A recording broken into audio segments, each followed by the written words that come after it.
We've got Lightning, we've got Lavar Scott. Big things are happening for Andres Perez.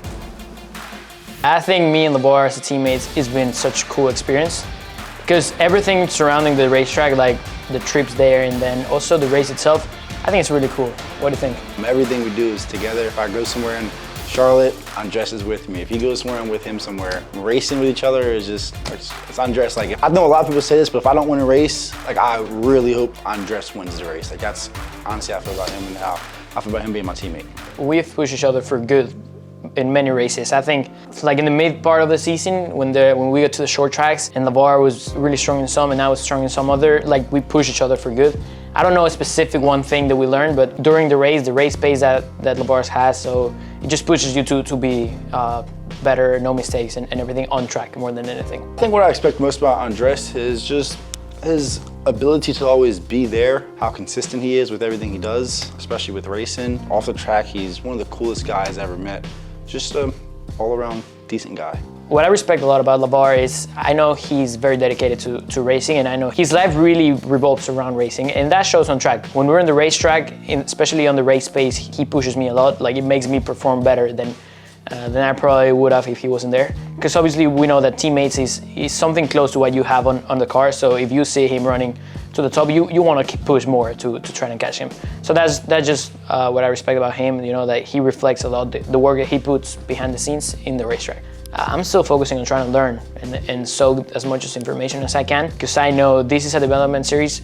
Obviously, there's the performance and pressure there is behind it. You want to perform, and we have performed, but also you got to take a step back and learn and see everything that's around you before you start making mistakes. So yeah, I think for me, my focus kind of changes depending on where we're going or where we're at. If it's a track that I've been to a few times, like my focus is on kind of just making sure I'm giving the right feedback to my crew chief to know how to make the car better for the race or later in the run. A new track that I've never been to before focuses solely on me, like I'm going to figure out this track. For instance, when we went to Salem, like it was just on me. I got to figure out how to drive this track or where's it fast at. And the road courses, like all the focus is on me as a driver.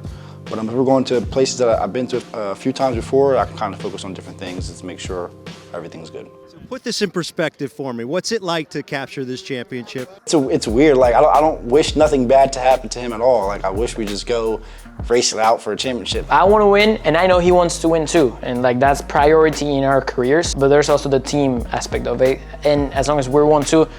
The theory says we'll all be happy, but no, obviously we'll be happy if we get it as personal.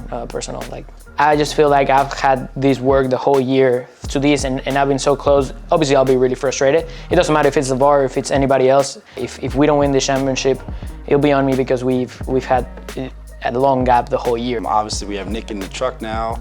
Like you just said, Nick won the championship a few years ago. One of us is about to win the championship this year. I think they've given us every resource that we need possible to be successful. Obviously, we're still trying to chase that first victory between us, but when it comes to just being consistent on track and always running in the top 5, top 3s, and just having good people around you to know when to move up, how to move up in the bigger things. Like Andres earlier this year did a truck start and just having the people around you to help that. And so I think Rev has just been amazing to us on and off track, just having the right personnel around us that they provide. It just feels like a great atmosphere. Like everybody in the team is working really good and the results are showing. We're pushing not only the drivers, but also the people working in the cars are pushing themselves a lot because they want to perform good. And we have, you know, like 1-2 in the championship it's a result of the whole work. Not only the team, but also the people that are behind this, you know, like NASCAR, Chevrolet, obviously Max Siegel, which has been great for this team. And yeah, they're doing great things. And me and Lavar are great showing of that with the results in ARCA and also with what the future holds for both of us.